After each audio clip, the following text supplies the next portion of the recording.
So we've made it to Adventureland in Altoona, and Jojo, Yes. what does this place remind you of?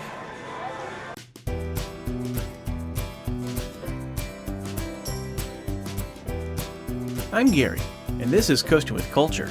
I like to combine theme park visits and riding roller coasters with various cultural experiences around the world. Last time, Chris, Joanna, and I spent a day driving through Iowa for different baseball destinations, including the filming location for the Field of Dreams in Dyersville, then to Modern Woodman Park in Davenport for a game and a coaster credit. This time, we continue our drive through Iowa as we go into the state's two main amusement parks, beginning with a visit to Adventureland in Altoona, where we'll get to ride what may be the state's best coaster, and then an evening at Arnolds Park for a classic Woody. After a short morning drive to the other side of Des Moines, we made it to Adventureland in the town of Altoona, the largest amusement park in the state of Iowa. When coming into the park, there may be something vaguely familiar about it. So we've made it to Adventureland in Altoona, and Jojo, Yes. what does this place remind you of? Chris? Oh boy. Oh boy. Oh boy! That's like a knockoff Disneyland, huh? So as we walk around the corner here, over in this side would be where Town Hall should be. Joanna said this is where the Emporium should be. Yeah. Looking over this way, we should be going to Mickey's Theater to meet Mickey, but he's not there. So we'll just head down Main Street. Moments with Mr. Lincoln should be over there if you're at Disneyland. Okay, so great moments with Mr. Lincoln at Disneyland. As we come around the corner, we're gonna see the castle? Oh. No castle. There's a sky ride. There's a sky ride. Hey, Disneyland doesn't have their sky ride anymore. Ah. Yeah, There's a sky ride. but there's a main street with a lot of shops.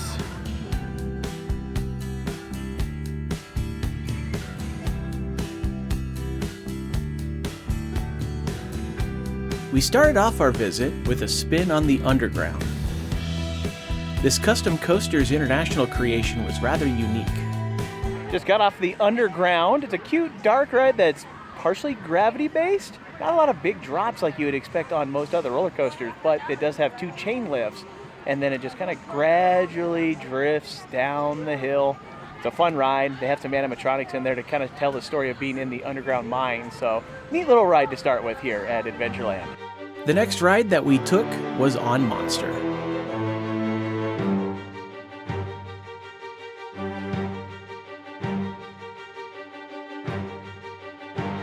This is Gerstlauer's first infinity coaster to be found in the United States. It offers a layout that feels like an enlarged Eurofighter, as it has some of the same types of maneuvers, but on a larger scale.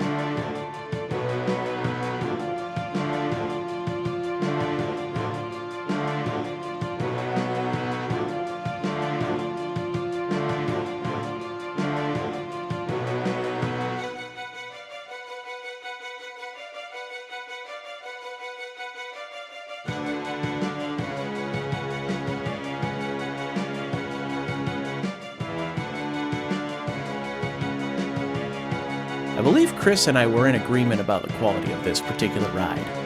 Okay, so Chris and I just got off of the Monster, and Yes. yeah, That was good. So this ride had moments of really good airtime, but Pure what bliss. yeah, what really stuck out though, I think Chris, you'll agree, the hang time. Yeah, So much there was hang time on that thing. there was the corkscrew element near the end where you were just literally hanging there like a bat. It does have a few trims at the end, but I think that can I say helps? Yeah, it kind of caused the hang time at the end there. Yeah, really good ride. Definitely, probably the best coaster so far of the trip, if I may say so. You got that right. Yeah, so hopefully we'll get a chance to do it again. If not, we still got others to try out here. Since it had been a little bit since breakfast in the morning, it was snack time. I was drawn to this bacon stand, which offered bacon on a stick, but I chose to try their bacon-covered popcorn. While it sounded great in concept, it was probably a wee bit too greasy for my taste. We still had a few more coasters to ride, including the park's oldest, Tornado.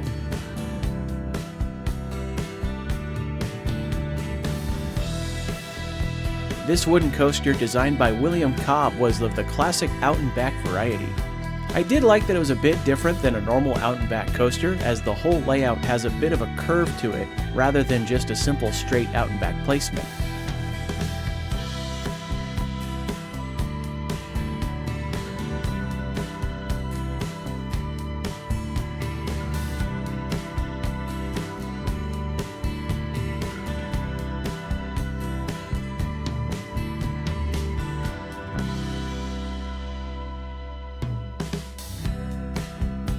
One thing I also enjoyed about the park was its atmosphere. It has a nice wooded park feel to it in several areas, which is a nice contrast to the sprawling open fields that you see in much of the state.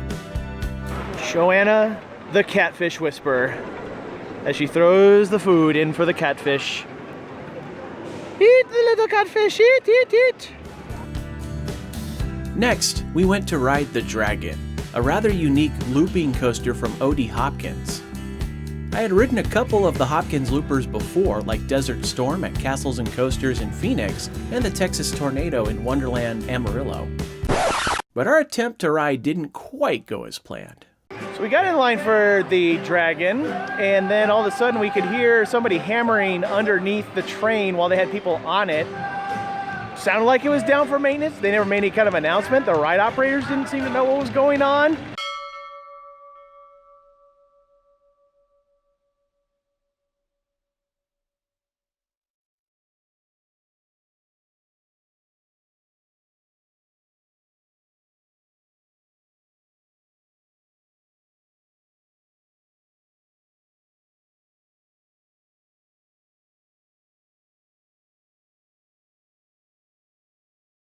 We kind of decided we're going to wait and come back for the Dragon a little bit later, so we're going to go for another credit. Since Dragon wasn't cooperating, we went ahead to the back of the park for a ride on the park's other wooden coaster, Outlaw.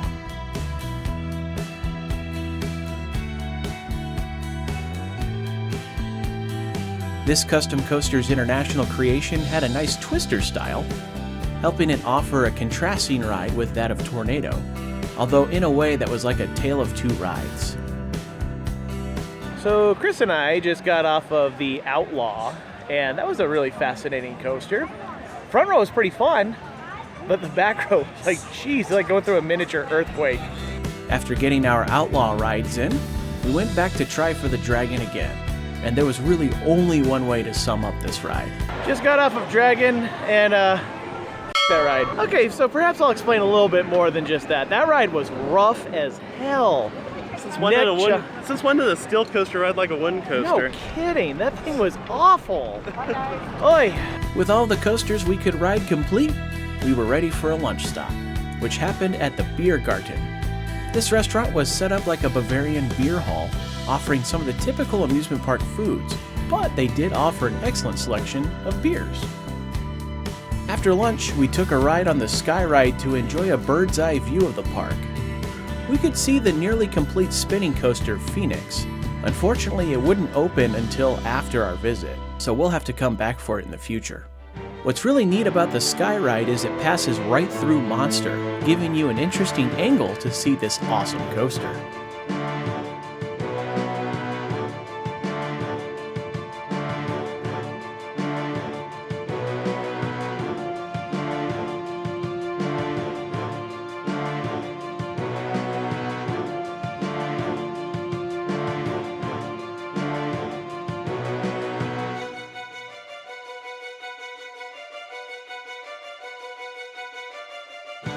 It was a fun time visiting Adventureland, and after a couple of re-rides, we went north for Arnolds Park.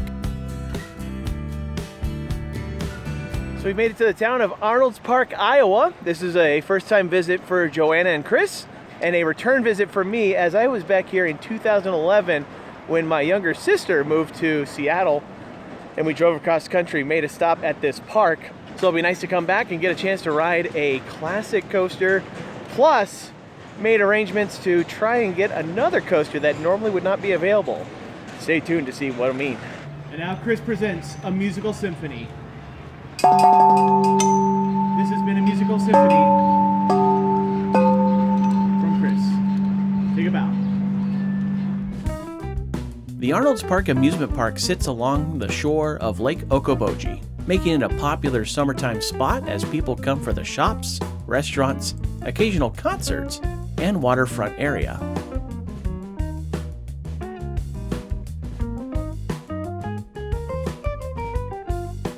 Of course, a number of boaters will enjoy the water as well, and can dock there to enjoy the town.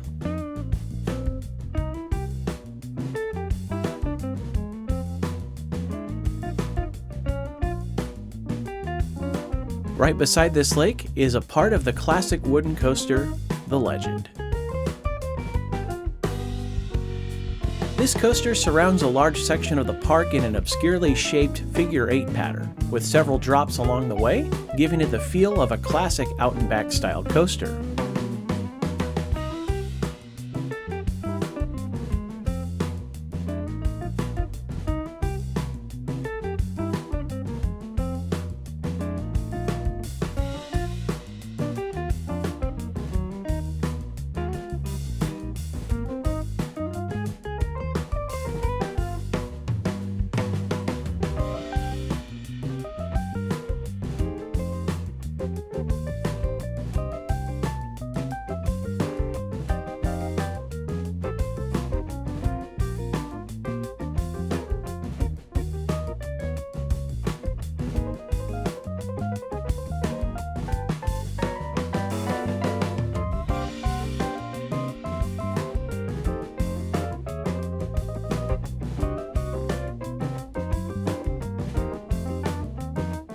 The park does offer a selection of other rides, but one I was happy to get on was the smallest coaster.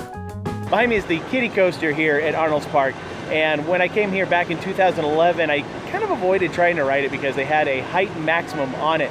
However, at this point, I was able to get in contact with the park and ask if they would allow us to ride it for the sake of getting the credit, and they said yes, and as you saw, we have ridden it. So, shameless credit achieved. Yes! There was another coaster at the park, and that was the Wild Mouse. Unfortunately, it was still being assembled, so this would be a missed coaster for Joanna and Chris, but I rode it the year before at its old location in Lubbock, Texas at Joyland. From there, we went on to the park's log flume. This is by no means a well-themed flume, as it has a pretty basic layout with one big drop, but if you're looking for a good soak, this one has you covered.